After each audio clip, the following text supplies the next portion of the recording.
आउज़ुबिल्लाहिमिनश्शैतानिर्रजीम बिस्मिल्लाहिर्रहमानिर्रहीम अस्सलाम वालेकुम। इल्मी सिटी के साथ मैं हूं आपकी होस्ट डॉक्टर कुरैतुल तसव्वुर और सबसे पहले इस प्लेटफॉर्म पे आप लोगों को वेलकम कहती हूं। अहलन व सहलन खुशामदीद। उम्मीद करती हूँ आप सब लोग खैर आफियत से होंगे। अल्लाह पाक आप लोगों को आगे भी खैर आफियत से रखे। जी तो व्यूअर्स, जैसा कि आप सब लोग जानते हैं कि इल्मी सिटी पाकिस्तान का सबसे बड़ा डिजिटल लर्निंग हब है और इसका जो विजन है वो ये है कि पाकिस्तान के लोगों में तालीम की आगाही, सेहत की आगाही और सेल्फ ग्रूमिंग और मुस्बत सोच को फ़रोग देना। अगर हम बात करें आईटी के हवाले से तो बिलखसूस आईटी के शोबे में उसकी तालीम और मालूमात को फ़रोग करना जो है इसके विजन में शामिल है। हम इसी सिलसिले में रोज आते हैं आप लोगों के लिए बहुत ही इन्फॉर्मेटिव और इंटरेस्टिंग प्रोग्राम्स। उसी तरह हम आज भी हाजिर हुए हैं आप लोगों के लिए एक बहुत ही इंटरेस्टिंग टॉपिक के साथ। हमारा आज का टॉपिक है वो है क्रेडिबिलिटी ऑफ वुमेन्स कन्वेंशन। हम आज बात करेंगे खवातीन के हकूक के बारे में और इस सिलसिले में क्या कवानीन नाफिज किए जाने चाहिए या हुए हुए हैं और किस हद तक वो फायदेमंद साबित हो रहे हैं। इस बारे में हम डिटेल से डिस्कशन करेंगे हमारी आज की गेस्ट के साथ। उनका तारुफ करवाते चलो। हमारे जो आज की गेस्ट हैं उनका नाम है सजल रसूल, इंफॉर्मेशन सेक्रेटरी हैं यूथ जनरल असम्बली की। इसके अलावा रिसर्च असिस्टेंट है Pakistan centre of legal research and publication और लॉ स्टूडेंट है यूनिवर्सिटी ऑफ लंदन में। अस्सलाम वालेकुम सजल, कैसी हैं आप? Welcome to the show. वालेकुम अस्सलाम, I am good, thank you for having me on board. You welcome. जी सजल, जैसे मैंने हमारे व्यूअर्स को भी बताया कि हम लोगों का जो आज का टॉपिक है वो है क्रेडिबिलिटी ऑफ वुमेन्स कन्वेंशन। तो हम इसी से स्टार्ट करेंगे कि इस टॉपिक की सिग्निफिकेंस क्या है, बेसिकली क्यों जरूरत पड़ रही है हमें खवातीन के हकूक के बारे में आज बात करने के लिए। तो आप क्या कहेंगी इस बारे में? जी, in order to answer your question, मैं पहले डिस्क्रिमिनेशन का मतलब अपने व्यूवर्स को बताना चाहती हूँ, क्योंकि डिस्क्रिमिनेशन हमारे कंट्री में और not only in our country, पूरी की पूरी दुनिया में डिफरेंट ग्राउंड्स पे डिस्क्रिमिनेशन होती है। Discrimination means like when you give unequal treatment to particular type of persons on the basis of race, sex, religion. जैसे अगर आप किसी इंटरनेशनल एयरपोर्ट पे जाते हैं, तो अगर उनको पता चल जाए कि आप पाकिस्तानी हैं, तो वो अलग से बुला के आपकी चेकिंग शुरू कर देते हैं। तो इसका मतलब कि आपके ओरिजिन की वजह से आप पाकिस्तानी हैं, इस वजह से आपकी चेकिंग होती है। तो ये डिस्क्रिमिनेशन है और लोगों की तो वहाँ नहीं होती। और इसके अलावा एक और एग्जांपल है कि इंडिया में मुसलमानों का कत्ल होता है। वो क्यों होता है? क्योंकि वो मुसलमान है। तो ये रिलीजन के ग्राउंड्स पर डिस्क्रिमिनेशन है। Same is the case with gender based discrimination. Gender based discrimination ये होती है कि जब आप औरत हैं, इस वजह से हम आपको इक्वल अपॉर्चुनिटी नहीं दे रहे। आप औरत हैं, इस वजह से हम आपको इक्वल पे नहीं दे रहे हैं। ठीक है? फॉर एग्जाम्पल, आप एक एड देते हैं न्यूज़पेपर में और उसमें कहते हैं कि only mails can apply for this job. तो वहां पर विमेन को वो अपॉर्चुनिटीज नहीं मिल रही हैं जिनकी वो हकदार हैं। मे बी जो विमेन हैं उनकी क्वालिफिकेशन ज्यादा हो, लेकिन फिर भी उनको वो इक्वल अपॉर्चुनिटीज नहीं मिलती हैं। This is called discrimination. ये और इसके अलावा discrimination is one of the factors. उसके अलावा भी women all around the world suffer करती हैं। जैसे रेप है या एफजीएम है या ऑनर किलिंग्स है। पूरी की पूरी दुनिया में औरतों के साथ जुल्म होता है। तो इस वजह से इंटरनेशनल लॉ ने ये सोचा कि हमें स्पेसिफिकली विमेन के लिए राइट्स बनाने हैं, उनको प्रोटेक्शन देनी है। इस वजह से जरूरत पेश आई कि हम यूडीएचआर बनाएं, सीडो बनाएं, विमेन्स कन्वेंशन बनाएं to specifically protect women all around the world. और यहाँ पर अब सवाल ये पैदा होता है कि कौन कौन से कंट्रीज हैं जो कि उस इंटरनेशनल लॉ के सिग्नेटरी बन सकते हैं। ये आप पे आपकी चॉइस है। पाकिस्तान के पास चॉइस थी कि वो सिग्नेटरी बने या ना बने। इसी तरह हर मुल्क के पास ये चॉइस होती है कि वो उसकी सिग्नेटरी बने या ना बने। और अगर वो सिग्नेटरी बन जाती है, उस कन्वेंशन की इंटरनेशनल लॉ का पार्ट बन जाती है, तो फिर उसको इक्वल पीरियोडिक इंटरवल्स के बाद स्टेट रिपोर्टिंग, मतलब उसको इंटरनेशनल लॉ को बताना पड़ता है कि हमने विमेन को प्रोटेक्ट करने के लिए कौन सी पॉलिसीज बनाई हैं और विमेन प्रोटेक्शन की क्या रेशो है, हम किस तरह से लॉज बनाते हैं उनको प्रोटेक्ट करने के लिए। तो ये सब है, इसलिए विमेन राइट्स हमारे लिए इम्पोर्टेंट है। बहुत शुक्रिया आपका। और यहाँ पे मैं अपने व्यूअर्स को कहना चाहूँगी, जिन लोगों ने हमें सलाम का कमेंट किया है उनके वालेकुम सलाम। और मैं ये आप लोगों से कहना चाहूँगी, अगर आप लोगों में कोई भी क्यूरीज हैं, कोई सवाल अगर आप पूछना चाहते हैं हमारी गेस्ट से, तो लाजमी कमेंट करके बताएं। इसके अलावा अगर आप लोग को सजेशन देना चाहते हैं जिसमें हम इन फ्यूचर अपने सेशन कंडक्ट करवा सके, तो वो भी हमें लाजमी कमेंट करके बताएं। और अब मेरा नेक्स्ट क्वेश्चन है सजल, जैसे हम अभी बात कर रहे हैं, हमारा टॉपिक है क्रेडिबिलिटी ऑफ वुमेन्स कन्वेंशन। तो मुझे वुमेन्स कन्वेंशन का बैकग्राउंड बताएं, मतलब उसके बारे में आप क्या मतलब कहना चाहेंगे, हमारे व्यूअर्स के साथ शेयर करें प्लीज। जी, देखें पहले जो इंटरनेशनल लॉज थे वो सिर्फ मेन को प्रोटेक्ट करते थे। आप अफ्रीकन डिक्लेरेशन को ले लें या यूएस डिक्लेरेशन को ले लें, उन सबका अगर आप फॉरवर्ड पढ़ेंगी ना तो उसमें यही लिखा होगा कि all men are born equal and free. Men men and men, ठीक है। They they only target men, ठीक है। और they only think men are someone who deserve to be protected, ठीक है। तो उसके बाद यूडीएचआर आई, UDHR universal declaration on human rights. उसमें उन्होंने ये बात की कि irrespective of gender human rights सबके लिए है, इधर वो आदमी है या औरत है, हमने सबको इक्वल हकूक देने हैं। लेकिन यूडीएचआर का ये मसला था कि it was not a legally binding document, it was just a declaration, ठीक है। कि अगर कोई कंट्री जो यूडीएचआर की सिग्नेटरी है वो वायलेशन भी करती है जो भी प्रोविजंस कन्वेंशन में लिखी हुई हैं या इंटरनेशनल लॉ में जो भी प्रोविजंस या आर्टिकल्स लिखे हुए हैं, उसको अगर वायलेट भी करती हैं तो हम उनको इन्फोर्स नहीं करवा सकते कोर्ट्स में, हम उस स्टेट के खिलाफ नहीं जा सकते हैं। तो इस वजह से एक जरूरत पेश आई कि हम कन्वेंशन बनाते हैं, ठीक है, विमेन्स कन्वेंशन बनाते हैं जो कि लीगली बाइंडिंग हो। तो सीडो आई, ठीक है। CEDAW stands for convention on the elimination of all forms of discrimination against women, और it was created by commission on the status of women too, और इसका स्पेसिफिकली टारगेट ही ये था to prohibit discrimination against women. बहुत शुक्रिया आपका। हमारे पास अभी कमेंट्स भी मौजूद हैं, जो लोग अप्रिशिएट कर रहे हैं, आप लोगों का बहुत शुक्रिया। और यहाँ पर जो है मैं आपसे नेक्स्ट क्वेश्चन करना चाहूंगी, वो ये है कि अगर हम बात करते हैं जो हमारे एग्जिस्टिंग लॉज हैं, चाहे वो पाकिस्तान के हैं या किसी भी कंट्री के हैं, या फिर हम ओवरऑल बात कर रहे हैं ह्यूमन राइट्स की, तो मुझे बताएं कि वो किस हद तक डिस्क्रिमिनेटरी साबित हो रहे हैं वुमेन की अगर हम बात करें तो उनके लिए। अभी जैसे मैंने पहले भी एग्जांपल दी थी कि African declaration on the rights of main है या यूएस डिक्लेरेशन है, ये तो मतलब कंप्लीटली डिस्क्रिमिनेटरी है ना। और इस पे एकेडमिक्स ने भी अपने आर्टिकल्स लिखे हुए हैं कि क्यों आप सिर्फ आदमियों को ही प्रोटेक्ट कर रहे हैं, क्यों वुमेन को प्रोटेक्ट नहीं कर रहे। अगर आप इस ग्राउंड पर आदमी को प्रोटेक्ट कर रहे हैं कि खुदा ने उनको बनाया है, तो हमारा सवाल ये है कि क्या औरत को खुदा ने नहीं बनाया, क्या उसको प्रोटेक्शन की जरूरत नहीं है। इवन औरत के साथ पूरी दुनिया में ज्यादा ज्यादतियां होती हैं एज कम्पेयर टू मेन, तो उनको तो ज्यादा प्रोटेक्शन की जरूरत है। तो इस वजह से ये जरूरी था हम इंटरनेशनल लॉ बनाएं।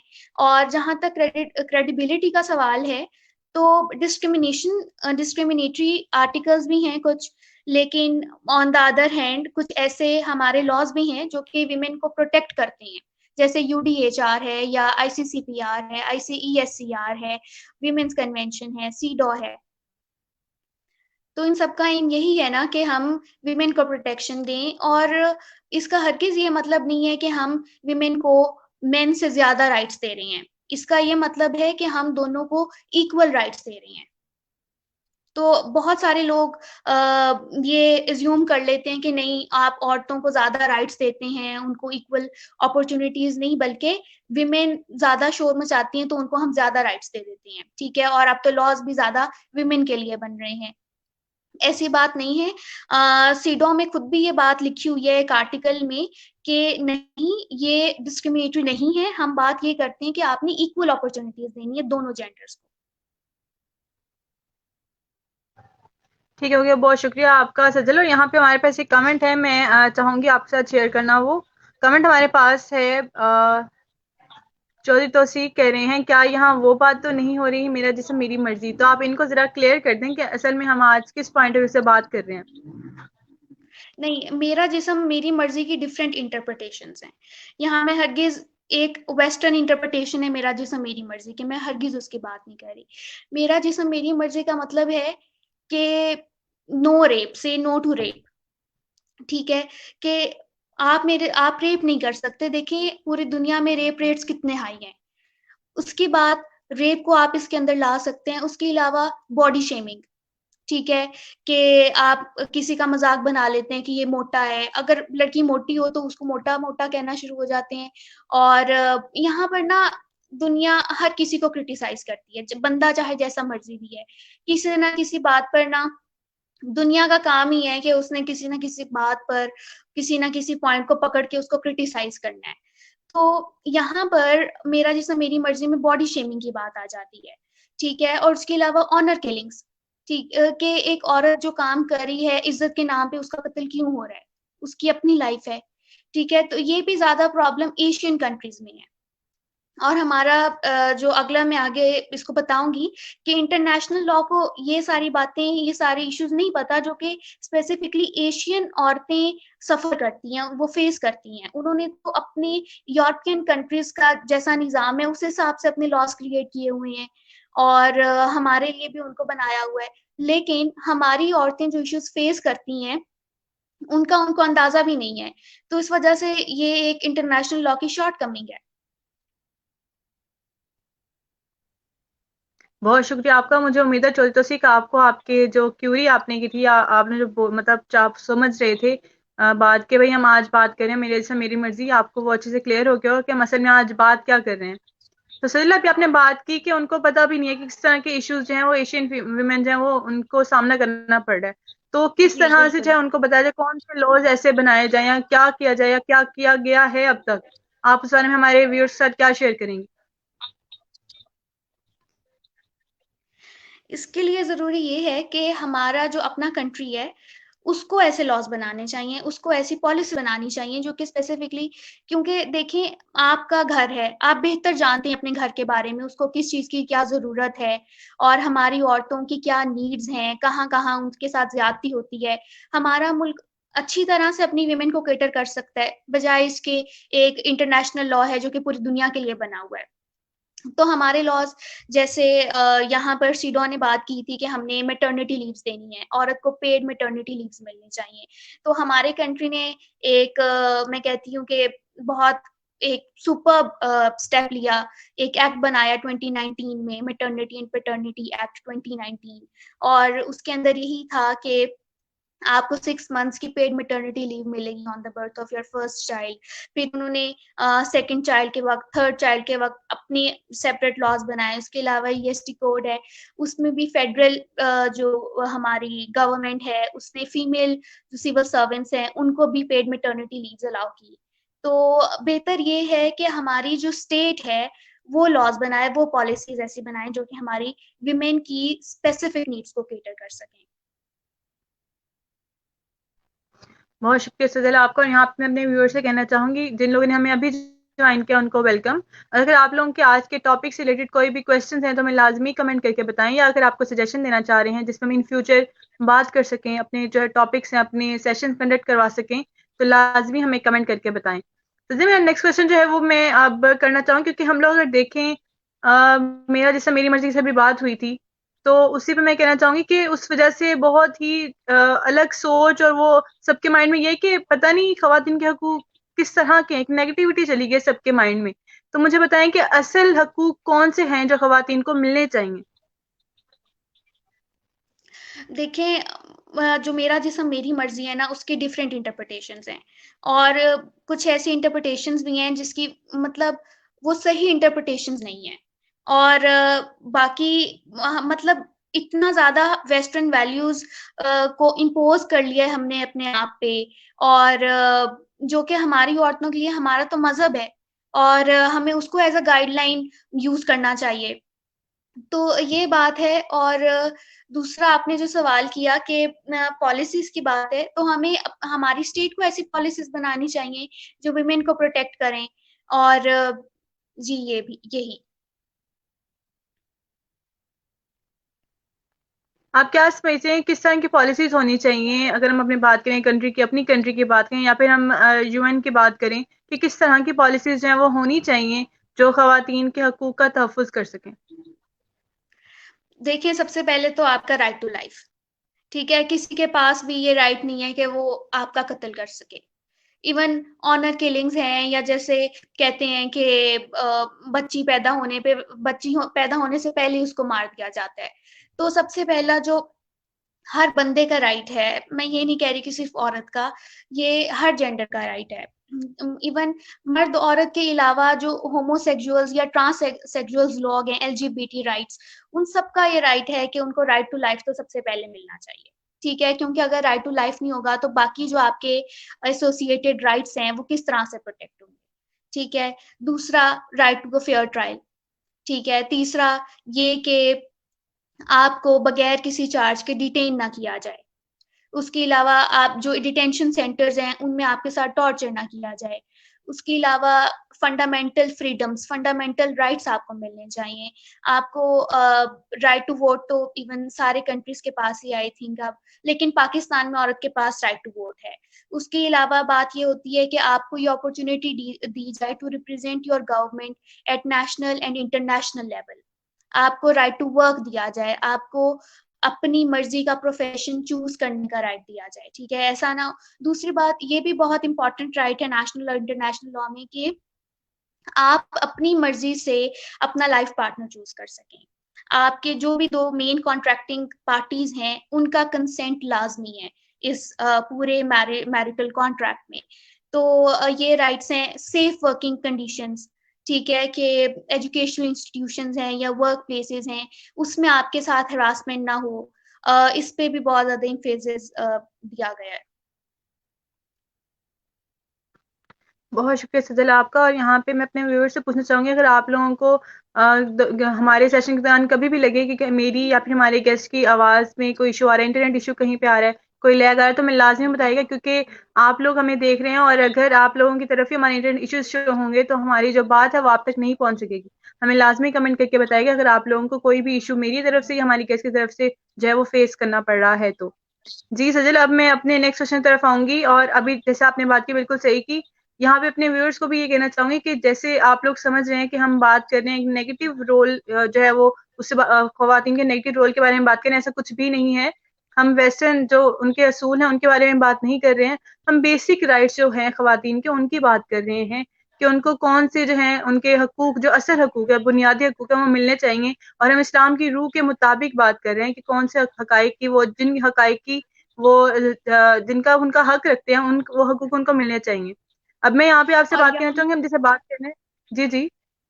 जी, जी, मैं यहाँ जी पर सर। आपके इसी पॉइंट को सप्लीमेंट करना चाहती हूँ।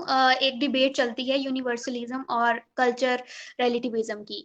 कल्चर रिलेटिविज्म ये कहता है कि आपको आपके कल्चर, आपके रिलीजन के हिसाब से राइट्स मिलने चाहिए, और जो यूनिवर्सलिज्म है वो ये कहता है कि नहीं, राइट्स जो हैं वो यूनिवर्सल हैं। चाहे no matter from what religion you are, आपका ओरिजिन क्या है, आपका रिलीजन क्या है, आपकी रेस क्या है, आपको सेम राइट्स मिलने चाहिए। जो भी बंदा दुनिया के किसी भी इलाके में है उसको सेम राइट मिलना चाहिए। लेकिन जो कल्चरल रिलेटिविज्म है वो ये बात करता है कि नहीं, आपको आपके कल्चर के हिसाब से, आपके रिलीजन के हिसाब से राइट्स मिलने चाहिए। और मैं भी यहाँ पर कल्चरल रिलेटिविज्म को एडवोकेट करती हूँ कि जो भी आपका रिलीजन है उसको आप अपनी गाइडलाइन बनाएं। ठीक है, और वैसे भी इस्लाम तो आपको मतलब पूरी जिंदगी में जो आपको मस्बत पॉइंट्स इस्लाम से अच्छे आपको कहीं भी नहीं मिलेंगे, किसी भी लॉ में नहीं मिलेंगे। तो यहाँ पर कल्चर रिलेटिविज्म की बहुत जरूरत है। बहुत शुक्रिया आपका सजल। और यहाँ पे मैं अपने आखिरी सवाल की तरफ आना चाहूंगी। सजल, मेरा जी, आखिरी एक सवाल ये है मिनट कि हम वुमेन कन्वेंशन की बात कर रहे हैं, तो आप क्या समझती हैं कि क्या वुमेन कन्वेंशन के जो असूल हैं वो खवातीन की, जो पाकिस्तानी खवातीन हैं, उनकी ज़िंदगी में कोई इनका ख़ास असर पड़ रहा है? मतलब कोई ज़्यादा मुफ़ीद फ़ायदेमंद हो रहे हैं साबित के नहीं? सजल, आपको कुछ मेरी ऐसे आवाज़ आ रही है? लॉज हैं। जी, जी, कुछ ऐसे लॉज हैं सीडो में, मतलब सीडो जैसे बात करता है कि हमने मैटरनिटी लीव्स अलाउ करनी है। तो पाकिस्तान में मैटरनिटी और पैटर्निटी एक्ट 2019 बना हुआ है। तो वो इस वजह से बना है क्योंकि सीडो कहता है कि आपने पेड मैटरनिटी लीव्स अलाउ करनी है। लेकिन उसके अलावा कुछ ऐसे सीडो में प्रोविजंस लिखी हुई हैं जो कि पाकिस्तान में वो राइट्स औरत को नहीं मिल रहे हैं। डॉन ने एक सर्वे कंडक्ट किया था जिसमें 300 विमेन ने पार्टिसिपेट किया, और उसमें से 61% का ये व्यू था कि like they have been subjected to harassment. Workplace harassment है या एजुकेशन इंस्टीट्यूशंस में हरासमेंट है, उनके साथ सेक्सुअल हरासमेंट हुई हुई है। तो यहाँ पर जो सीडो है उसमें तो उनको सेफ वर्किंग कंडीशंस की गारंटी नहीं ना मिल रही, क्योंकि पाकिस्तान है या और कंट्रीज है वहां पर वो सेफली काम ही नहीं कर सकती। और दूसरी शॉर्टकमिंग सीडो की या इंटरनेशनल लॉ की ये है कि सीडो हर तरह के औरत को या जो भी इश्यूज औरत फेस करती है उसको प्रोटेक्ट नहीं करता है। बहुत शुक्रिया सजल आपका हमें वक्त देने के लिए और हमारी जो तमाम सवाल थे उनको अच्छे से क्लियर करने के लिए। बहुत इन्फॉर्मेटिव था हमारा आज का सेशन, और यहाँ पे जो है मैं आपका दोबारा शुक्रिया अदा करना चाहूंगी कि आपने अपने बिजी शेड्यूल से हमारे लिए वक्त निकाला। बहुत शुक्रिया आपका। और नो इसके प्रॉब्लम। साथ ही मैं अपने व्यूअर्स को भी कहना चाहूंगी कि आप लोगों का बहुत शुक्रिया कि आप लोगों ने हमें ज्वाइन किया और अपने कमेंट से हमारे सेशन को इतना इंटरेक्टिव बनाए रखा। आप लोगों से इंशाल्लाह मुलाकात होगी दोबारा। का ख्याल रखिएगा, दुआ में याद रखिएगा। अल्लाह हाफिज, टेक केयर, पाकिस्तान जिंदाबाद।